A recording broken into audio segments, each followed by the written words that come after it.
this is an iHeart podcast. Guaranteed human. Friday.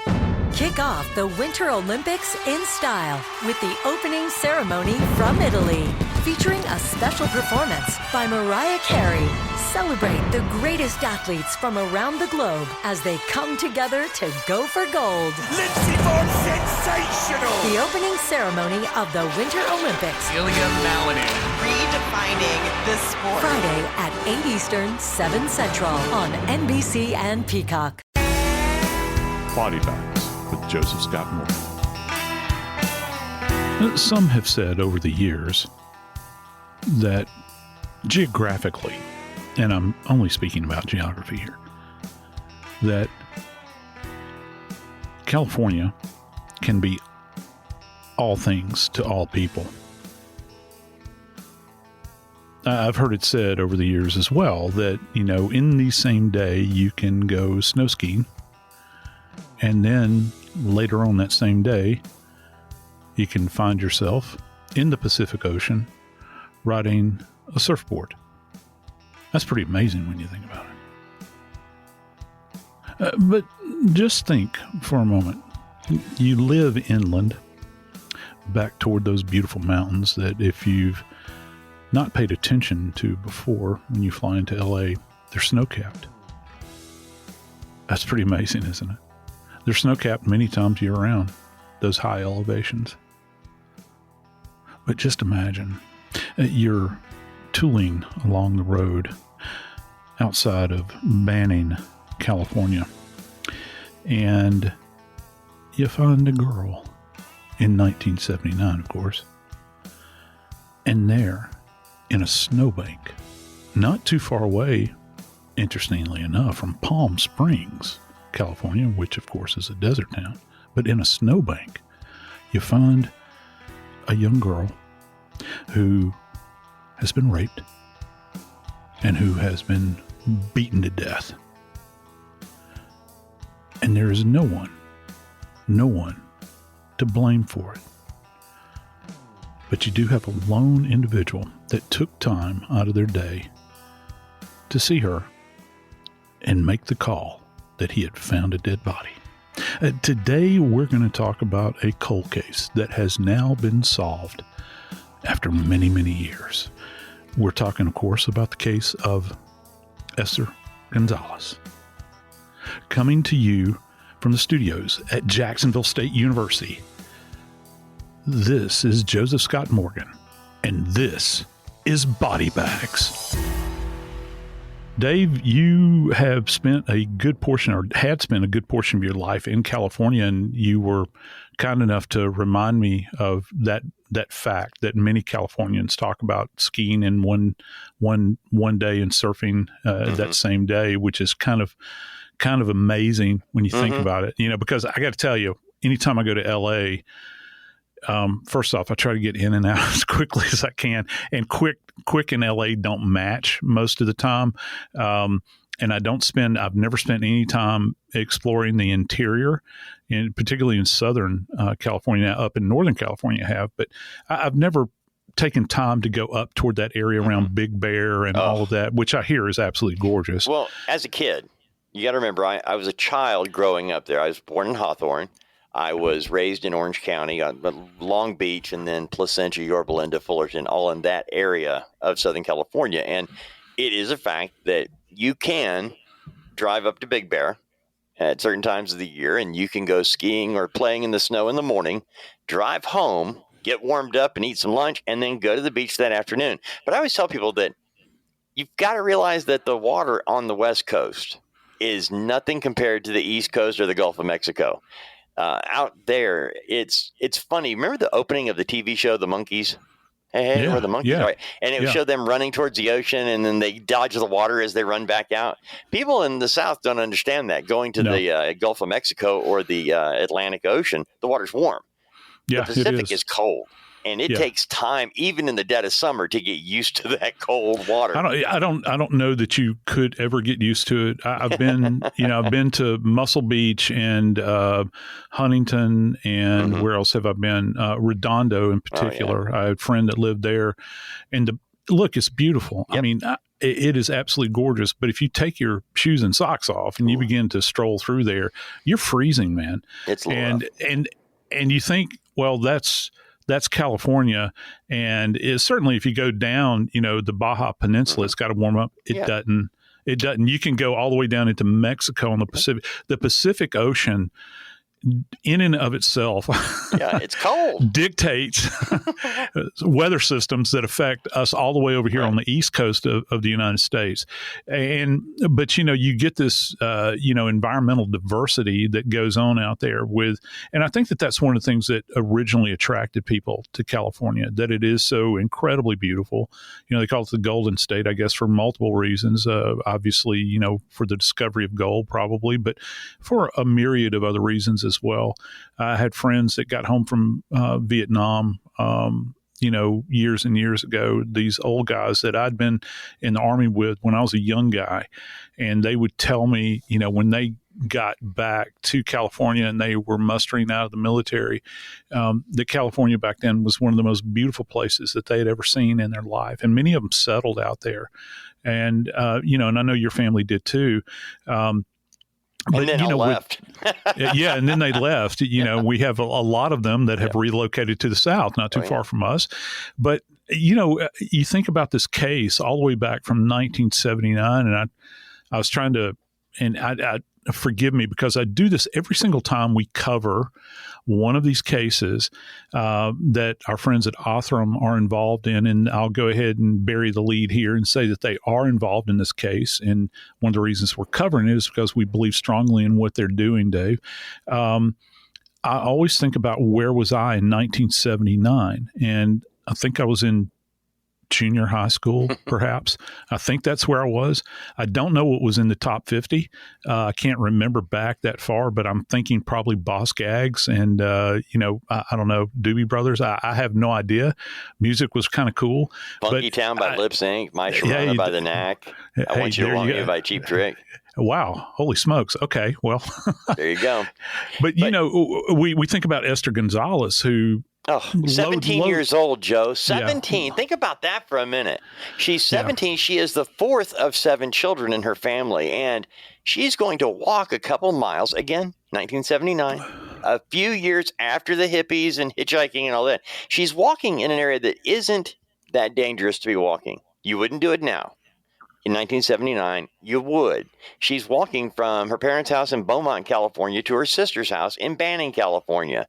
When she doesn't arrive at her sister's house, they start losing it, because the next day an unidentified man calls deputies saying he found a body in the snowpack. Her family is losing it. They don't know where she is. And the next day she's dead. Think about that for a minute. 17 years old and gone. And even then, I would think you'd solve this pretty quick. A dead body in the snow. Here we go. You know why I don't think you would solve this very quick? Why is that? And this is my thoughts. Okay. One of the reasons is, first off, I don't know what path she took to get there, but I know on foot, walking that distance, which is about 6 miles, I think. And I don't know what kind of terrain it would necessarily be over. But walking this distance is going to take you about 2 hours, is what Google Maps says nowadays, based upon this. One of the reasons I think that this is troublesome is because that line that you're talking about, and it is a straight line going from Beaumont to Banning, California, it literally parallels I-10, which is one of the major corridors, interstate corridors in the nation. I mean, you could hop on I-10 adjacent to Banning, California, and drive all the way to Jacksonville, Florida. Right.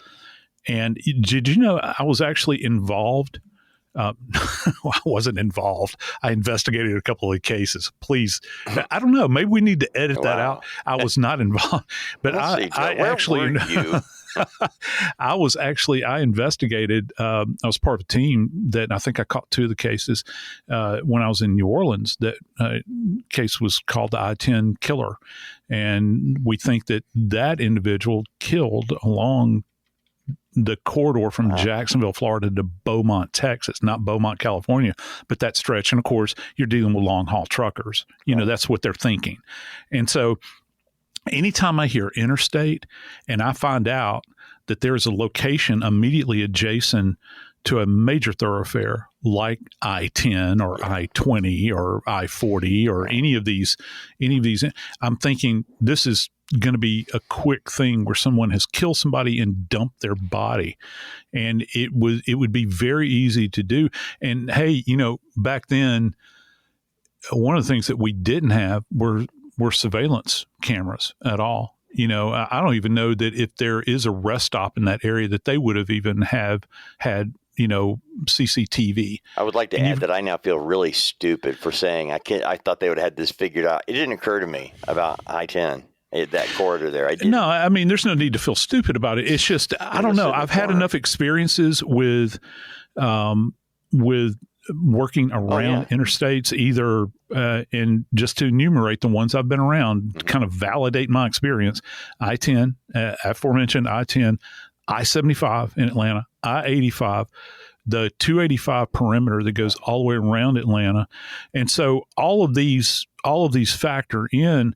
And it's nothing to have a body dumped alongside. As a matter of fact, probably one of the most infamous cases I ever worked involved 285 during the Final Four that was played. I think it was in Atlanta. Well, it had to have been. Right.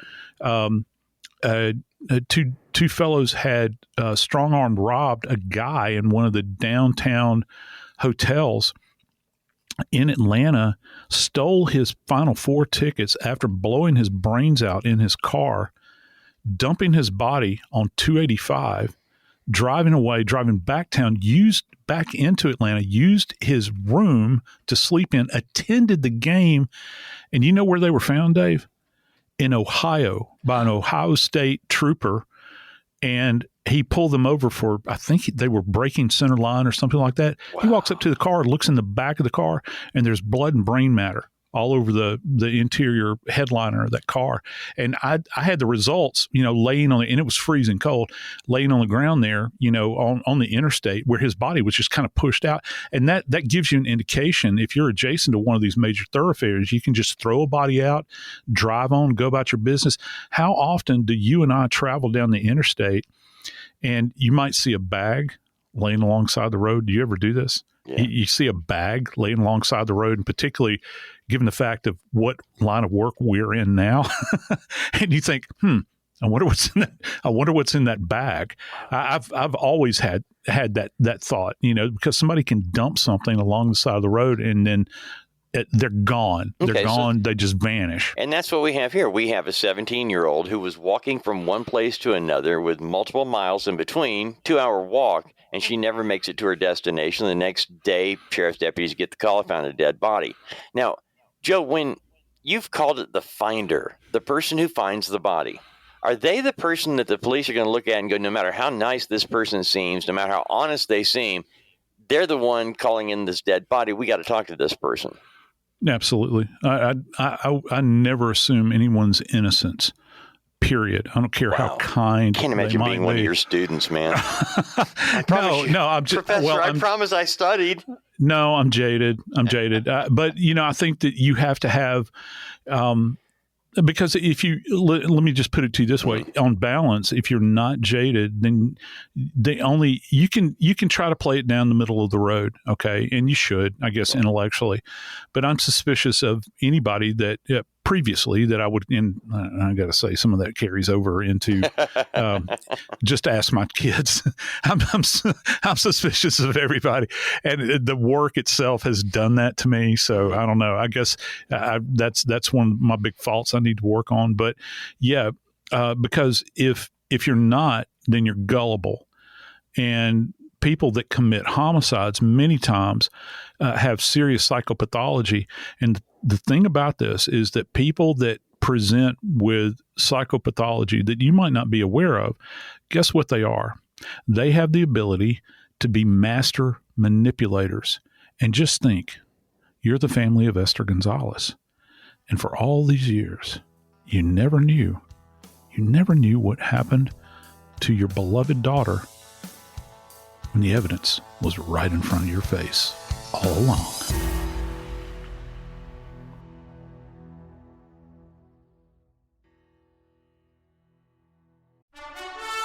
Friday. Kick off the Winter Olympics in style with the opening ceremony from Italy, featuring a special performance by Mariah Carey. Celebrate the greatest athletes from around the globe as they come together to go for gold. Lindsey Vonn, sensational! The opening ceremony of the Winter Olympics. Ilya Malinin. Redefining the sport. Friday at 8 Eastern, 7 Central on NBC and Peacock.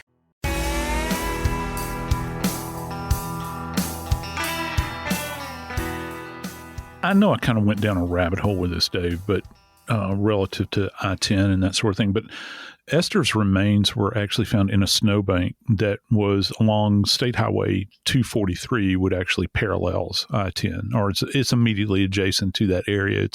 It's in more of a an off the beaten path area, and I can't imagine that through that area that you would have snowpack. Or snow banks that were adjacent to I-10 through that area, but it approximates that area. But the highway that they were actually looking at is 243. Let me ask you something. Have you personally ever called anything in to 9/11 during the course of your adult life? I called in 2 different times. One, I saw a bear that had escaped a train from a circus train. And yeah, I know. It's crazy. What? Here's the funny part. It was a story we were covering on the radio. Okay. And so, we're beware of the bear, he got out of the train and all that. And anyway, so I'm driving home. I lived out in the country at the time. And as I'm driving down, I see this bear. And I had a camera. And I realized then why we don't have any great video of Bigfoot. Because I grabbed my camera, but by the time I got my camera up and was trying to get video, he was gone. He took off. But yeah, I called that in. And then the other time, I actually called in a dead body. I saw a murder victim. Holy smokes. On the side of the road, not far from where I saw the bear. And I saw this guy. And the thing was, he was laying down. I saw his jacket. Okay. And he's laying over there about 50 yards off the road. And when you see somebody in a kind of wooded area, but not thick wood, and it's just an odd thing to see. Seeing a jacket is one thing, but seeing a full-grown person laying down and not moving, there's a problem. And then I saw what appeared to be like a moped, some type of motorized bike, and it looked like it was sitting over, like it had been dumped. And then so I called that in. Yeah. Please, I got to ask, when you made these phone calls, and you interacted with law enforcement, were you argumentative? No, I was begging them, please believe me. The bear was the one that was weird because I said, okay, first of all, I thought this was a joke. I didn't know it was real, but I just saw a bear. I hope it's the bear from the train because I got little kids, and if it's not, I'm on my way to grab a gun. That's what. But the body, I was really freaked out by the body. I didn't get near it. I parked, where I saw it. I parked on the side of the road, and I paid attention to what was going on. I looked for cars. It was very out in the middle of nowhere, and I did wait to make sure that nobody messed with it. Nobody came by to check it out. Of course, I was scared, but I waited. Well, in Esther's case, they do have a finder in this case, Dave. And my understanding is, now keep in mind, I can only imagine what these records look like for the cold case detectives because this was a cold case. Yeah. And, but annotated in that record is the fact that the finder was actually argumentative. Why? That's the big question here. Why would you argue with the police I have my own suspicions, but that's the reason I wanted to ask you, did you ever, come unglued? Because I've made 911 calls before. Have you? Yeah, I have, when I've seen things on the road, or, I saw somebody sideswipe multiple people one night, actually Wow. outside of Birmingham. Really? And I What's called in to 911, to say, look, I'm behind this person. I've seen this happen. You've got people on the shoulder of the road. And it was, it was kind of terrifying. And, Right. but I didn't scream and shout at the operator. But I'm just thinking, what's your purpose for being, being argumentative? I looked at the same thing on this one, Joe. All I was thinking is, how would you be argumentative? You find a body, you call it in. How are you argumentative? What did you say that could be construed as argumentative? Well, I don't know. And listen, I know that you've encountered them. Because we're at that age in our lives where we've worked with all sorts of people over the course of our careers. Have you ever worked with anybody that they just get up to argue every single day? And it's like, I don't have time for it. It's tedious, but yet you go to work and you run into people like that. And, you have people that you're related to that are argumentative. I think some people do it for sport, but I have had times over the course of my career as an investigator where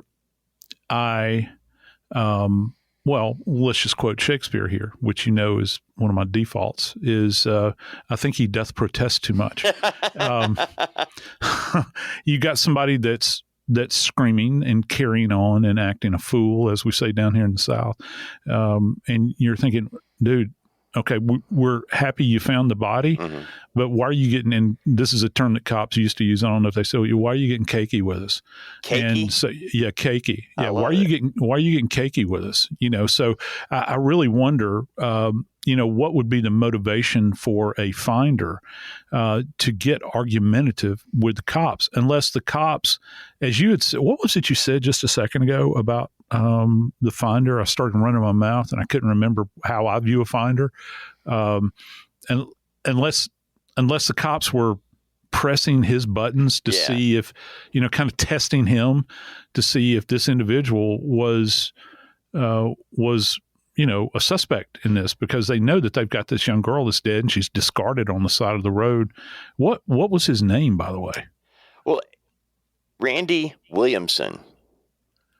Randy Williamson was the guy that called this in. Now, Joe, I was doing the same thing as we were putting this together. I'm thinking, okay, what would he have said or done, and what could have pushed a button that made him argumentative? And I'm thinking, if you were kind of flippant, okay, somebody finds a body. Now, I wouldn't be now. I have changed so much in the last couple of years.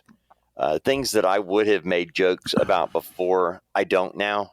Yeah. Because I having seen enough of the devastation of humanity and covering these stories day in and day out, to the point of, thankfully, I've opened my heart to what that means to a family and to the loved ones, even, And so, no, I wouldn't make jokes about it, but I would be very curious. You're the finder. Tell me what you saw from the very beginning. What were you doing when you found the body? And that could set somebody off if they thought you were pointing the finger at them. However, if you're innocent of anything, you're going to say, dude, I was, driving down the road and I saw it, just like I did. When I called it in, Joe, the 911 operator could not understand what I was saying. And I'm like, how do you misunderstand this? And whenever we listen to 911 calls and the operators sound like they're not paying attention, would you repeat that? That gets irritating. So, yeah, it does. And you never know if you've never been into a 911 center. It's some of these places you look like you're walking onto the Starship Enterprise. It's dark, and it's you've kind of got these blue lights everywhere. And I say blue, the screens. They're kind of got this weird luminescence to them. But, when this guy, and keep in mind, this is back in 1979, he actually called a substation of, it's actually Riverside County PD, because out in this area where Esther's body would have been found is probably unincorporated, or was at that time unincorporated, Riverside County. And for those that don't know, if you have a death that occurs outside of, say, even if it is adjacent to, her parents' house in Beaumont or her sister's house in Banning, once you hit the city limits, their investigative jurisdiction ends there. So the fallback position is going to be the county sheriff, the SO. They're going to send a squad out there. But here's the thing.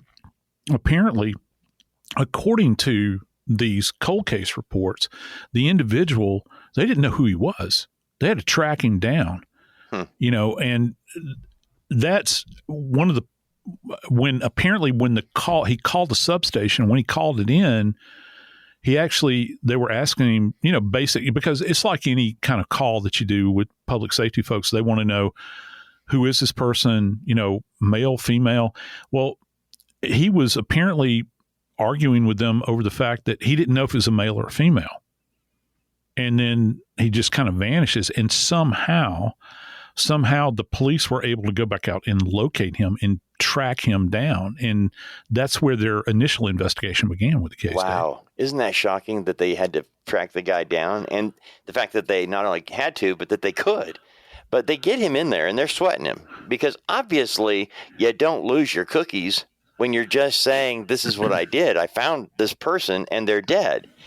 You would think Mr. Helpful is going to be Mr. Helpful, but apparently Randy Williamson did enough to alert police that we need to take a good look at the man who said he found this body. Now, Joe, the word is that authorities determined she was raped and then bludgeoned to death.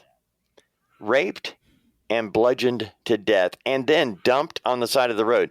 Would they, taking a look at this, we know that she was left in a snowpack. Was she beaten, raped, and killed someplace else and then dumped there on the side of the road, or did it all take place right there? My suspicion is it would have been someplace else, and potentially in a vehicle. And this did happen. Do you remember back, you had mentioned the hippie years and people hitchhiked everywhere. You remember in the late 70s, there was like that big push to get people, to prevent people from hitchhiking. And I think it was already on the books, where they were saying, I've heard before that, and I can't swear to this, that hitchhiking is illegal. Okay. Mm-hmm. But there had been so many cases over the years where people were being snatched. You had a number of serial killers that preyed upon hitchhikers. Right. And so, I'm wondering, just perhaps, if this was an event where she was hitchhiking and happened to come across an individual that lured her into the car, said, yeah, well, it's cold out here. Mm-hmm. What are you doing walking out here, young 17-year-old girl? And she's thinking, well, I'm just trying to get to my sister's house, and she's on foot. Well, come on in. My car is warm and, dry. And I'll take you right up the road here, to your sister's place in Banning. Come on. And the next thing you know, the individual's, off the road and in some location where they couldn't be seen. She's 17 years old. Beautiful, absolutely beautiful young lady, by the way. I was looking at the image of her. And he begins to beat her and rape her.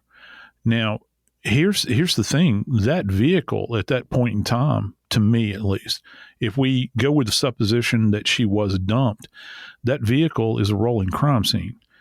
There is going to be all manner of evidence, even by 1979 standards. You're going to see blood pattern evidence that's contained in that vehicle. Even if he is, let's just say the individual's using his bare hands to beat her, just with a closed fist, or maybe stomping on her inside of the vehicle, kicking her in the head, that sort of thing. You're going to have blood deposition in that car. And you remember back in 1979, people people drove a lot of boats back then, remember? Big land yachts. It was nothing to see somebody cruising down the road in a full-size LTD. I don't know why they call those cars limited by Ford, because they weren't limited. They were everywhere. And you could have them beating somebody to death in a vehicle like that. Perhaps it had cloth interior that would hold on to any kind of residual trace evidence that's there. And it could be specifically tied back to Esther at that point in time. Any kind of blood deposition that was left behind in the car. But here's the thing. It wasn't what was inside of this unknown vehicle that led to a conclusion in Esther's case. It was horribly what was contained within her that led to the resolution.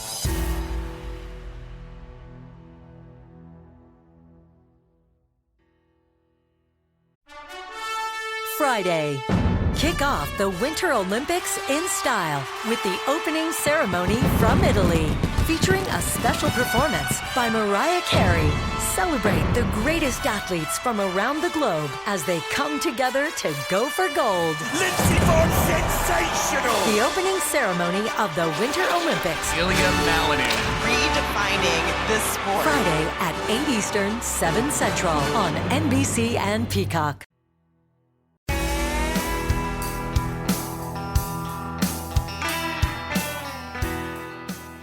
So you got this argumentative person, Dave, that, contacts of his own volition, free will, reaches out to a substation with the sheriff's department, reaches out to them, makes contact with them, gets cakey with them, and they don't know who he is. They finally track him down. Dave, didn't they bring him in at some point in time for questioning? You mentioned it a little while ago about how they had to track him down. And then once they started getting him situated, they pulled the old, look, you're the guy who found her. We need to eliminate you as a suspect so we can move on with this investigation. So would you, just sit for the polygraph, knock it out, tell us you found her, and then we'll move on. They obviously were thinking something, or at least they had no other places to go. I'm guessing, look, when you find a body in the middle of an area where there ought not be one, well, that's probably the wrong thing to say, but you know what I mean. This body was precisely obviously she wasn't hit by another car. She was raped, murdered, and this guy found her. So I imagine they just told him, come on in, take the polygraph, and we'll eliminate you so we can catch the real killer. And he sits down for the polygraph and, believe it or not, passes the polygraph. I say believe it or not because at this point, y'all know where we're headed with this. But he beats the polygraph in 1979. Right after this murder happens, the one suspect they have, the one person that actually put himself in the location of Esther Gonzalez' dead body, Randy Williamson, passes the polygraph, and that's pretty much it, Joe. He leaves. Ain't that something? You think about, okay, let's think. I want to go back to the scene. I'm very curious about this because I've got friends that work. I had friends that worked for the Minnesota State Police for a while. I was on a couple of task force with them, DOJ task force, and I was fascinated listening to them talk about doing death investigation in the dead of winter in Minnesota. It just always fascinated me for some, being an old Southern guy, and how they would lift footprints in the sno was fascinating to me. Lifting they footprints use this in the snow? Yeah, they can use this kind of it's kind of a paraffin wax medium that they use that they can apply and that they can lift it. And I'm thinking, well, okay, they find her in a snowbank. I wonder if there was anything adjacent to her body out there from an evidentiary standpoint that they missed, or was she so tiny that the individual could have stood adjacent to the snowbank and just kind of with two arms lifted her and thrown her into that area from the shoulder of the road and not have left a trace of themselves, didn't drive through the snow. So you're not going to have tire tread marks in the snow or in the mud, because most of the time, even in California, if you've got snow, you got mud adjacent to it. It's going to be there. I wonder if they missed anything relative to that there, because if this guy pulls up in his car at the station, first off, you ain't just getting on the polygraph, Holmes. We're going to take a look at your car as well. And even if I don't go into the car, I'm going to have one of my buddies go out there with a gigantic flashlight and look in the window to see if there's anything inside of it. I want to look at your tires. I want to take pictures of them. Anything relative to that. I wonder if that's something that was perhaps missed at that point in time that could have been tied back to this guy that shows up, for the polygraph. But, look, once he passes the polygraph at that point in time, it seems as though that he's essentially off the list. But when they did Esther's examination, postmortem examination, which I've said before and I will say here again so that all of our friends understand, anytime I have a dead female and she is a homicide victim, you're going to get a rape kit. Mm-hmm. It's going to happen.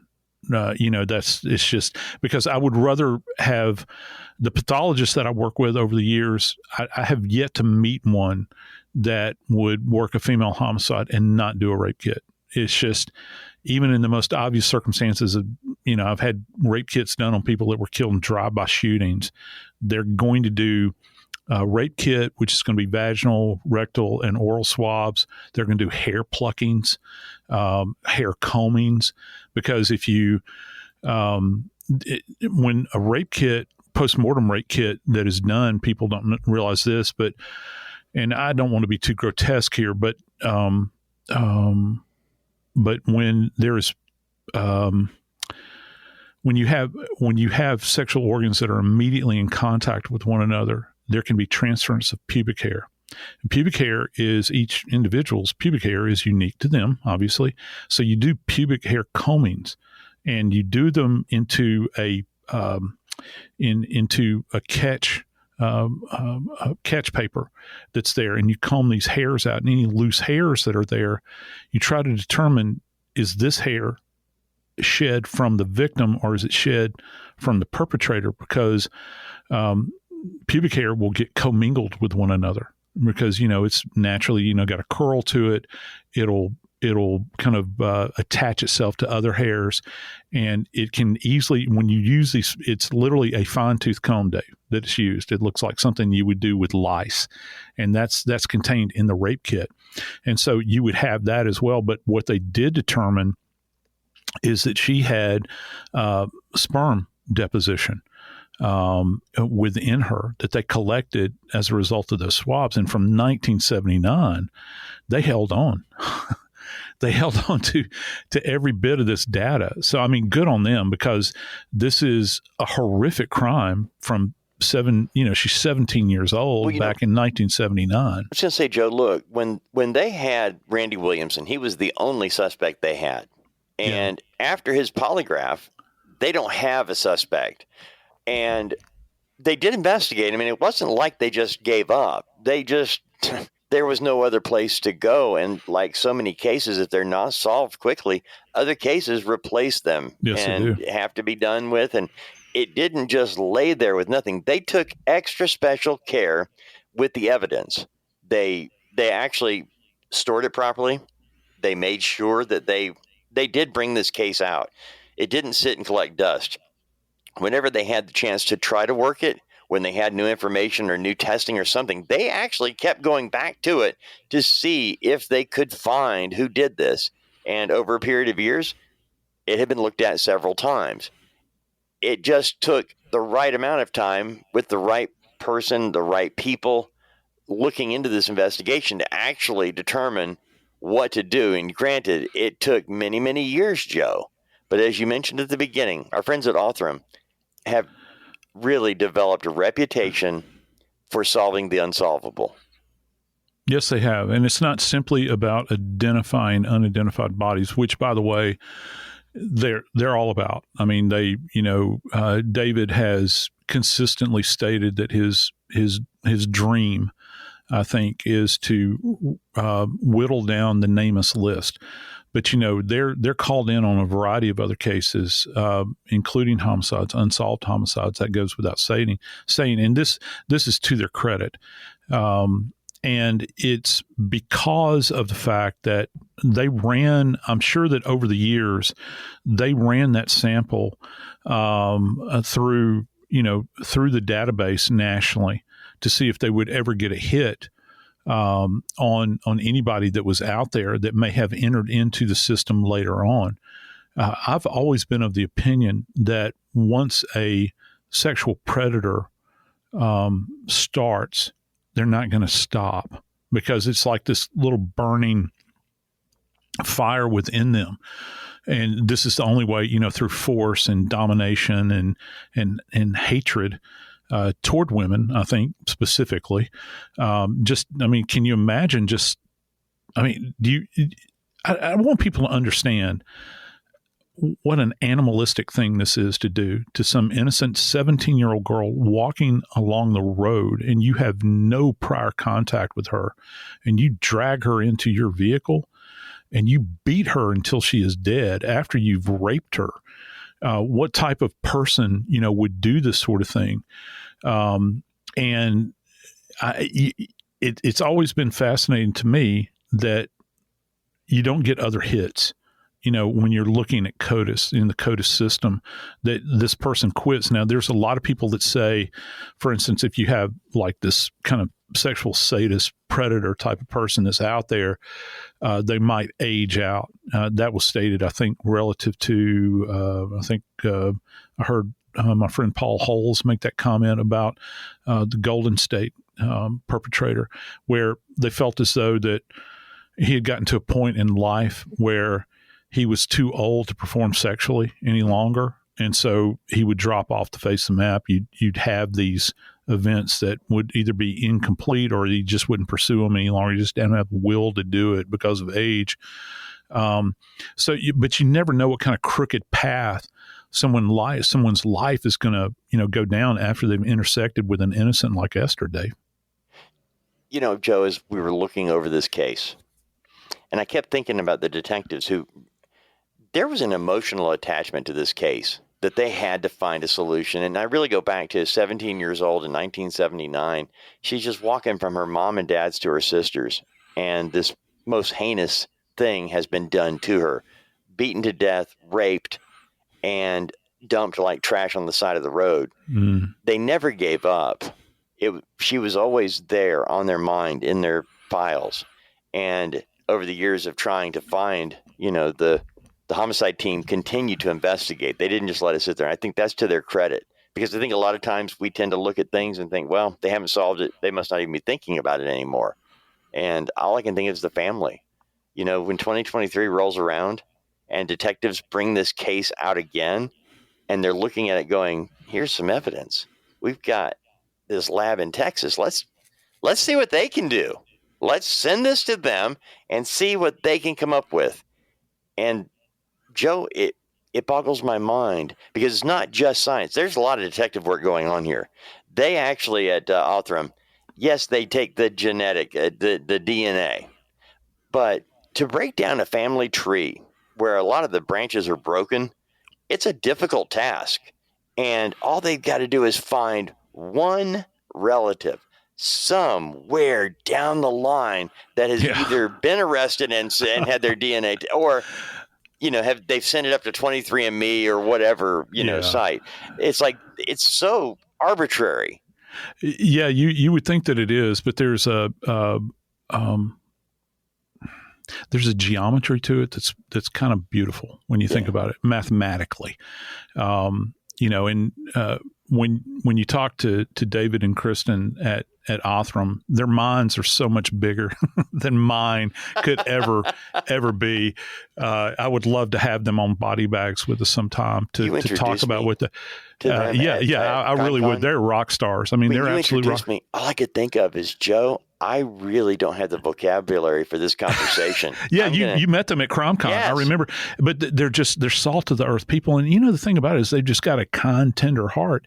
And this is extended, I think, in what they've done in this case. You've got this collection of the cold case investigators out in California that never let Esther's case go away.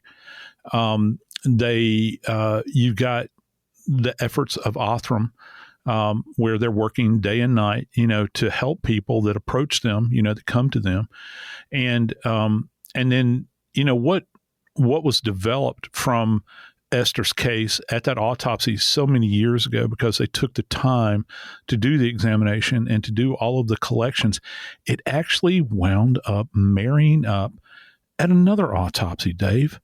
It was actually the autopsy of the guy that had called it in, Dave, for whatever reason. And I still don't have an understanding of this. And I really wonder if, going back to what you said, that the detectives never let this rest. I wonder if they've been watching this guy from afar for all of these years, and that all of a sudden they find out that he has died. Did they request an autopsy? Did something happen to this man that initiated the autopsy? What was it? Did the detective say, did they do, I use Google alerts a lot, where I'll get notified if something that I'm looking for, did they put him into a Google alert, the obituary of, or, that he had suddenly died? Because he had previously lived in California. I'm talking about Williams. And then he had moved to Florida. And when he died, there was an autopsy that was performed, Dave, and they actually drew blood at that autopsy. And that's where the work of Othram begins, because they could take that biological sample all the way back from 1979 and compare it to that blood draw that they did at autopsy, which I think, and correct me if I'm wrong, I think it was in 2014. It was 2014, when he passed on. And they've got those two samples. The fact that rape kit survived all those years is amazing to me. As I've stated, and Nancy Grace has stated on multiple occasions, you walk into a police evidence room and it is not this pristine, beautiful, clean place that you think that it might be. So I wonder if this sample had been stored somewhere else, and it was just held there all these many years, where they could go back and begin to sample it and compare what they had. But you get this DNA rich sample from Williams at autopsy, the blood sample, and suddenly a picture begins to appear. But it took now 10 years later, after he has already gone and gone on to whatever reward he wound up with, Othram was able to get a match. They were able to get a match and bring a conclusion to this case all these many years later, Dave. I will tell you something, Joe. I did investigate Randy Williamson. I looked back at his life before 1979 and after, and I found some pictures of him that were they were mugshots, and one was not that long before he passed away. However, for whatever reason, the background information on this man is pretty much non-existent. Again, the photo I saw, it's a mugshot of Randy Williamson, and he looks to be, in his 40s at the time. But he died in 2014. They did an autopsy. They did keep his blood. They did actually keep enough that they could, when this happened, they were able to pull out the evidence, say, here it is. Here was our original suspect who passed the polygraph, and here he is. Which I was shocked, Joe, that polygraph testing in 1979 was enough to totally eliminate somebody. I'm going to tell you, I don't see the point in taking a polygraph test for any reason unless it can be brought into court, and it's not going to be brought into court, so I wouldn't take it. And here's the reason why. He was guilty, and they let him walk away because he passed that. I think that polygraph can be used as a grand tool of evaluation, but the police have to be very, very careful with it. When you begin to, and of course this is not going to apply in this particular case because there's no one to charge and no one to try and, put on trial and find either, guilt or not guilty or not guilty. However, in any other case where you're using polygraph, they have to be very careful how they source information, how they utilize it in the investigation, because, you can, if it's non-admissible, when you begin to kind of create this narrative relative to the investigative narrative, you have to try to understand and explain to the court, how you came about this information. So they do take due care with it. But one thing that doesn't lie, Dave, is DNA. And that's proved out from our friends at Othram. And listen, Othram is not a governmental agency. It doesn't receive our tax dollars on any level. They are completely and totally dependent upon outside help. We're in the holiday season right now, and any kind of donation you make to them we're coming to the end of the year, is tax deductible. You can go to their website, go to dnasolves.com. And particularly for many people that are armchair detectives that you think that you want to help, let me tell you what, this is one of the grandest ways you can help in any investigation. You can go through their list of cases, choose a case, and even if it's $1, you put $1 toward that case, and they have to hit a $7,000 barrier they have to break through that barrier in order to start this case. This is high-end technology that they're using, and they can move forward with that case once they hit $7,000.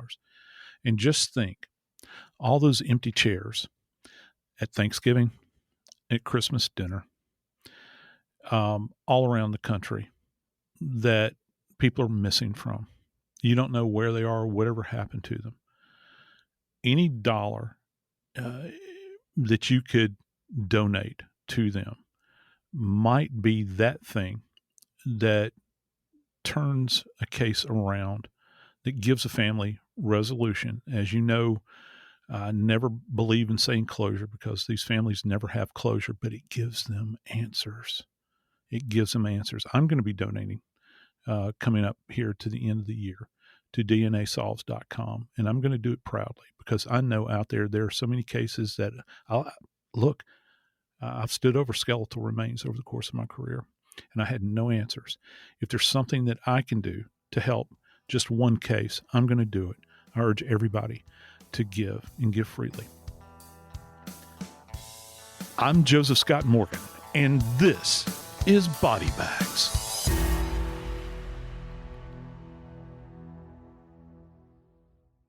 This is an iHeart podcast. Guaranteed human.